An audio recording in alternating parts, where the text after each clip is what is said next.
Jadi selamat pagi Bapak Ibu semuanya. Selamat pagi Bapak Ibu semuanya. Selamat pagi.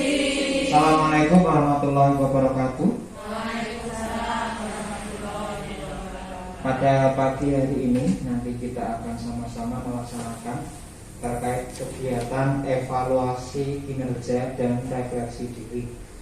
Pada pagi hari ini nanti yang akan menyampaikan terkait dengan laporan kegiatan ataupun evaluasi ini adalah beliau Ibu Nustina Sari, Sarjana Pendidikan yang mengajar di kelas 6.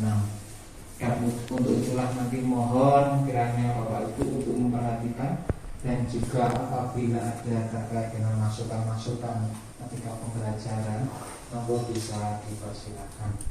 Semoga saja dengan adanya evaluasi kinerja dan refleksi diri ini nanti untuk kedepannya terkait dengan petugasan Bu Nustina baik dalam pembelajaran kemudian dalam kegiatan akademik akan mengalami peningkatan.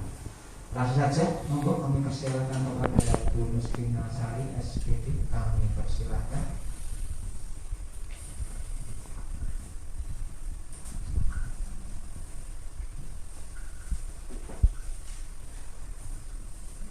Assalamualaikum warahmatullahi wabarakatuh.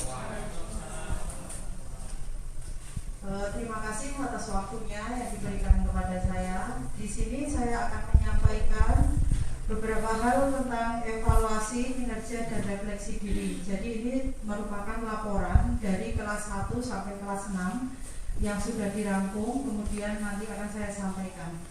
Untuk hasil yang saya rekap, yang pertama yaitu tentang hasil umpan balik dari siswa. Jadi nanti itu ada 3. Yang pertama umpan balik dari siswa, kemudian yang kedua itu dari teman sejawat, kemudian yang ketiga itu dari supervisi dari kepala sekolah. Jadi nanti ada 3 laporan yang akan saya sampaikan. Untuk yang pertama yaitu hasil umpan balik dari siswa. Di sini ada poin-poin 1, 2, 3, 4, 5, 6, 7. Ada 7 poin itu pertanyaannya. Kemudian dari hasil dari Bu Rosita, kemudian Bu Pijar sampai dengan Pak Dani itu merupakan hasilnya. Di situ ada pertanyaan, kemudian hasilnya jawabannya apa, kemudian sudah saya rekap seperti itu. Ya, akan saya lanjutkan. Untuk hasil umpan balik dari siswa itu dari 13 guru, dari Bu Rosita, kemudian Pak Dani, itu ada hasilnya. Itu umpan balik yang kemarin sudah dilaporkan ke kami dari setelah pembelajaran, kemudian anak-anak disuruh mengisi angket tentang bagaimana mengajar guru, kemudian dikumpulkan, ya itu adalah hasil dari angket siswa. Kemudian selanjutnya hasil penilaian dari teman sejawat. Nah, hasil dari penilaian teman sejawat ada 13 guru dari Bu Rosita sampai dengan Pak Dani. Ada 30 butir aspek yang dinilai. Jadi ada 30 butir aspek yang dinilai, kemudian dikasihkan dengan teman sejawat, kemudian teman sejawatnya itu nanti yang menilai bagaimana dengan kinerja temannya. Jadi untuk apa kok ada penelitian untuk teman sejawat? Ya supaya kita tahu apakah kita pembelajarannya itu sudah sesuai atau masih kurang. Biasanya kita sebagai guru walaupun sudah lama, kita masih merasa kurang, masih untuk belajar. Jadi kita membutuhkan teman sejawat untuk menilai. Setelah dinilai, kita harus bagaimana yang harus kita lakukan. Oh, misalkan ini ada introspeksi diri, nanti ada evaluasi diri kita juga. Jadi ini untuk hasil penelitian teman sejawat dari 30 aspek. Kemudian ada skor. Nah, di situ untuk skornya Bu Rosita 59 dengan nilai 98,33. Kemudian Bu Pijar juga 98,33, itu dengan predikat termasuk baik sekali. Ya. Kemudian rata-rata itu 51 59, kemudian ada dari Gunaba 53, itu 88,33, itu sudah termasuk baik. Jadi penilaiannya baik. Alhamdulillah untuk SD MIBS dari guru kelas 1 sampai guru kelas 6 itu semuanya nilainya minimal baik. Kemudian di atasnya sudah baik sekali, ya. Terus untuk saya Nur Sari itu 58 skornya, kemudian nilainya 96,67. Itu juga sudah termasuk baik sekali.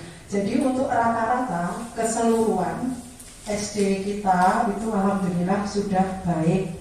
Rata-rata sudah baik dan di atasnya. Kemudian selanjutnya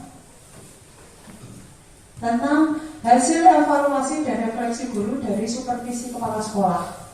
Jadi memang kepala sekolah kita mensupervisi kita tentang pembelajarannya paling tidak itu minimal 1 semester itu 1 kali. Jadi ini hasil evaluasi refleksi guru dari supervisi kepala sekolah. Kemudian ada 20 aspek yang dinilai. Ada 20 aspek yang dinilai. Kemudian di situ sudah ada dari Bu Rosita, kemudian dari Pak Dani. Dan bisa kita lihat untuk hasilnya itu rata-rata baik. Bahkan ada yang baik sekali. Ya, alhamdulillah untuk SD MIBS dari guru kelas 1 sampai guru kelas 6, guru mapel semuanya minimal baik. Tepuk tangan buat kita semua. Ya. Nah, demikianlah yang bisa saya sampaikan dari hasil laporan evaluasi kinerja dan refleksi diri dari 3 aspek tadi, dari umpan balik siswa, kemudian ada supervisi dari sekolah, kemudian dari teman sejawat. Itu yang kita laporkan setiap paling tidak minimal 1 kali 1 semester. Ya, kita laporkan untuk evaluasi diri kita. Cukup sekian, saya ucapkan terima kasih atas waktunya. Kemudian nanti untuk setelah ini jika ada permasalahan dari kelas bawah, kelas 1 sampai kelas 6 bisa disampaikan permasalahannya apa di kelas masing-masing, sehingga nanti kita bisa menyelesaikan masalah secara bersama-sama. Berhubung kita teman satu sejawat, kita juga bisa menyelesaikan secara bersama-sama. Ya, demikian laporan yang bisa saya sampaikan, dan saya akhiri. Assalamualaikum warahmatullahi wabarakatuh. Baiklah, untuk acara selanjutnya yaitu jika ada permasalahan di kelas masing-masing, terutama ya kelas 1, kemudian dari kelas sampai kelas 6, jika ada permasalahan kita sampaikan di sini, kita sharing bareng-bareng, kemudian kita cari solusinya yang terbaik untuk perkembangan anak-anak yang lebih baik. Mungkin ada permasalahan dari kelas bawah dulu, ya, kelas 1. Oh ya, Gunaba, monggo.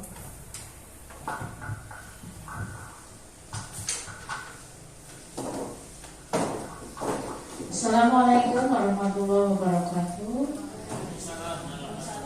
Bapak Ibu guru yang kami hormati, kami dari guru kelas 1 akan menyampaikan beberapa permasalahan yang ada di kelas 1 terkait pembelajaran dan pengelolaan kelas.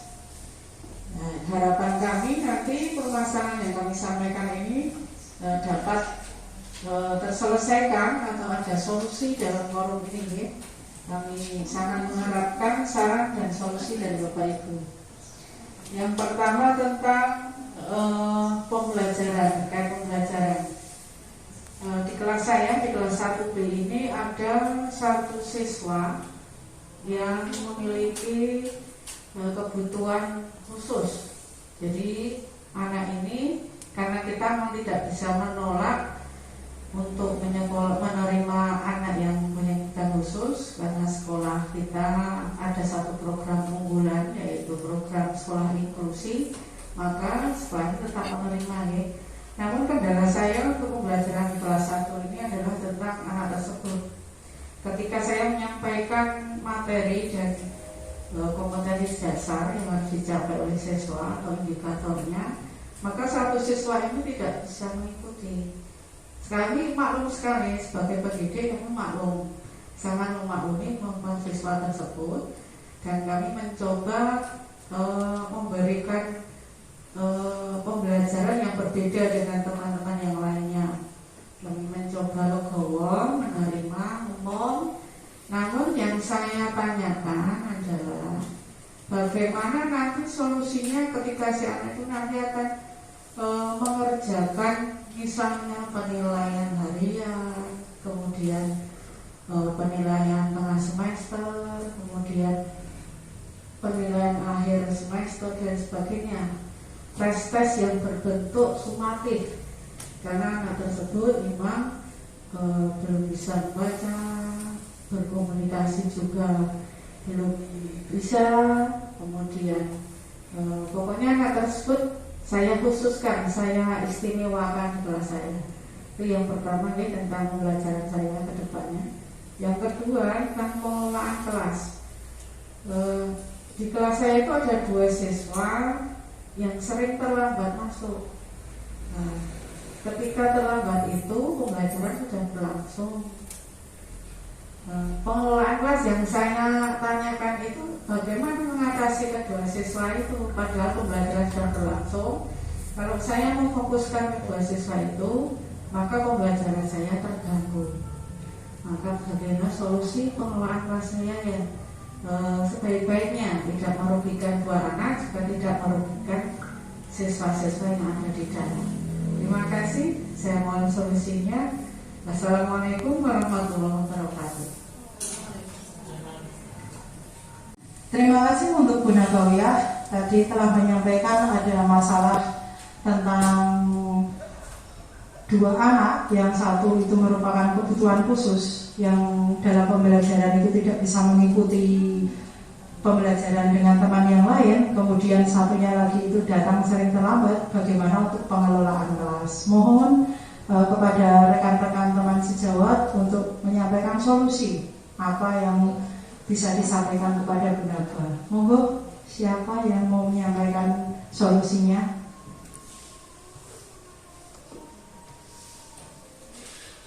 Bu Rupijah, monggo.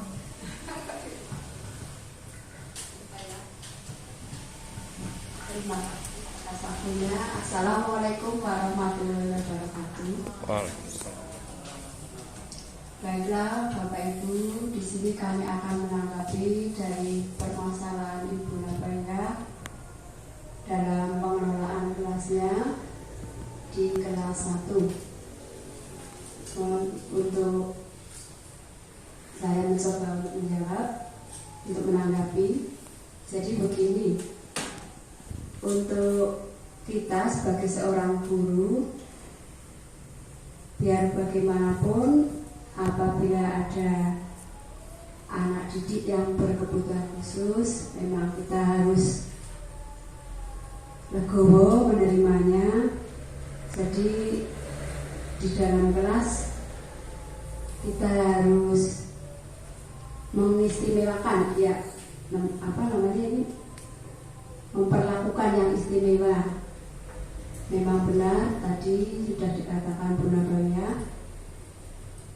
Untuk kelanjutannya barangkali menurut saya, karena nanti pembelajarannya itu tidak hanya cukup sampai di sini, kemungkinan anak tersebut juga masih tetap disekolahkan di sini, yang akan dialami nanti untuk tes, ada PTS, ada penilaian akhir semester. Mungkin untuk solusi yang terbaik, apabila kita nanti berkenan, mungkin bisa mengundang orang tuanya untuk ke sekolah. Kita bicarakan baik-baik supaya tidak tersinggung, atau nanti dari sekolah bisa mengundang pakarnya atau ahlinya, umpama psikolog, untuk bisa mengarahkan kepada mereka. mungkin itu untuk sebagai seorang guru mengatasi anak yang berkebutuhan khusus. Lalu yang kedua tadi mengenai anak yang suka terlambat. Di sekolah kan ada tata tertib. Jadi umpamanya kita sering-sering menyampaikan saja tata tertib pada saat masuk sekolah. Jam berapa masuk sekolah ya sering-sering saja untuk disampaikan secara lisan boleh. Tidak usah segan-segan untuk mengingatkan. Lalu yang kedua bisa juga menghubungi orang tua lewat WA umpamanya juga bisa, supaya anaknya tidak terlambat lagi. Saya kira hanya itu yang dapat kami sampaikan dalam cara ini. Kurang lebihnya mohon maaf. Assalamualaikum warahmatullahi wabarakatuh. Terima kasih kepada Ibu Rupiza atas tanggapannya. Berarti dapat disimpulkan bahwa tadi misalkan ada anak yang memang mempunyai kebutuhan khusus, karena kita tidak bisa menolak, kita harus menerima.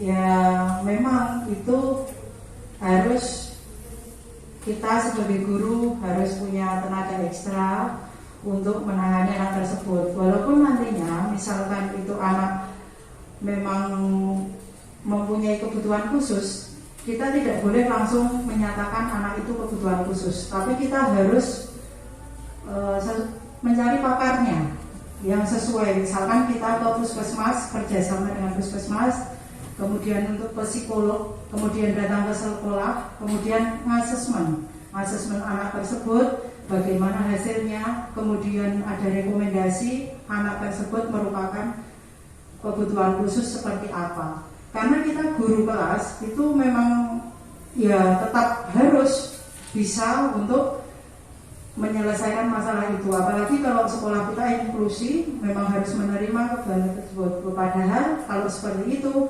harusnya ada guru khusus. Ya, tapi karena kita memang guru kelas 1, ya bagaimanapun juga harus strong ya Bunaba, harus tetap menjalani itu ya. Kemudian tadi untuk keterlambatan masuk ya ada tata tertib, kemudian itu nanti bisa dilaksanakan dengan baik. Kemudian dari perwakilan kelas tinggi mungkin ada yang akan disampaikan tentang permasalahan. Monggo perwakilan dari kelas tinggi. Oke, monggo Pak Wawan. Assalamualaikum warahmatullahi wabarakatuh. Terima kasih atas waktu yang diberikan kepada saya.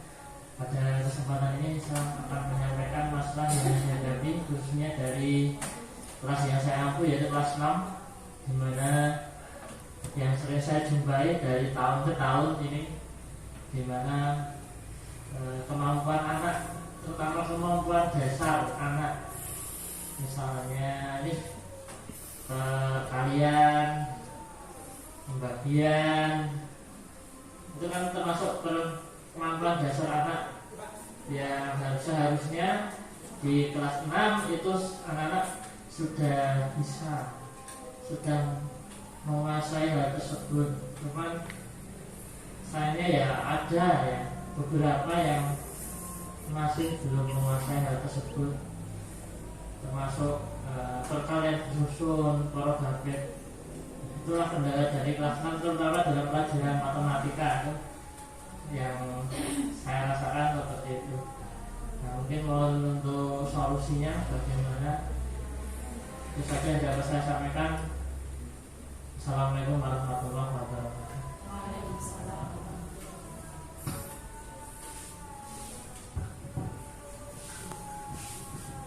Monggo silakan yang mau menanggapi dari permasalahan tadi yang disampaikan oleh Pak Wawan, guru kelas 6, perwakilan kelas 6. Bagi yang mau menanggapi, monggo bersikat.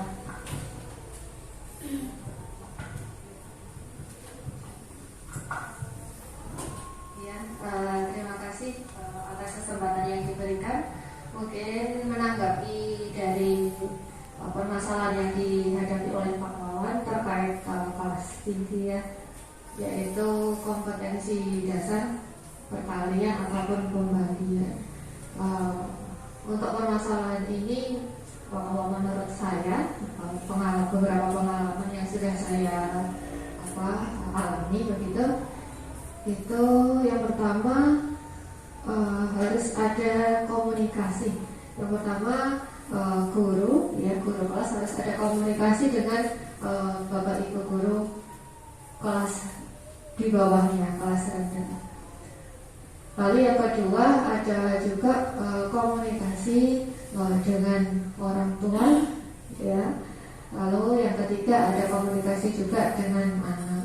Untuk komunikasi dengan orang tua mungkin bisa melalui dari grup WA misalnya, komunikasi dari jarak jauh, atau bertemu langsung begitu sepulang sekolah, memberikan informasi bagaimana perkembangan si anak tersebut, ya, dan pentingnya terkait perkalian, pembagian tersebut untuk kedepannya. Lalu juga terkait anak sendiri atau siswa tersebut diberi motivasi dan juga pengertian begitu pentingnya kedepannya untuk memahami materi tersebut. Saya rasa kurang lebih seperti itu Pak Awan. Nanti kalau misalnya ada kekurangan atau masih ada masalah lagi, tentunya nanti ada tindak lanjut selanjutnya. Gitu. Terima kasih Mbak. Terima kasih kepada Ibu Rosita yang telah menyampaikan solusi. Dari Pak Wawan tadi menyampaikan bahwa untuk kemampuan dasar anak-anak di kelas 6 untuk perkalian, pembagian, perogaget itu masih kurang, kemudian harus dikomunikasikan dengan guru kelas sebelumnya. Supaya apa? Jadi untuk kelas sebelumnya, kelas 3, 4, 5 itu ngedrill. Ngedrill tentang perkalian yang dasar-dasarnya. Jadi nanti untuk kelas 5, kelas 6 itu tinggal meneruskan. Tapi kita juga tidak bisa untuk langsung pinginnya bisa, itu tidak bisa, karena kita juga sesuai dengan kemampuan siswa. Jadi memang kemampuan siswa itu berbeda-beda. Misalkan ada yang dikasih tahu sekali langsung bisa, ada yang 2 kali baru bisa, ada yang 10 kali pun belum mudah-mudahan. Jadi memang keterbatasan dari kita juga, dari murid, bukan keterbatasan, itu merupakan kemampuan siswa semuanya, ya. Memang dalam suatu kelas itu pasti ada yang seperti itu, ya. Mungkin ada tambahan lain dari teman-teman? Pas, ya. Berarti cukup sekian untuk diseminasi hari ini.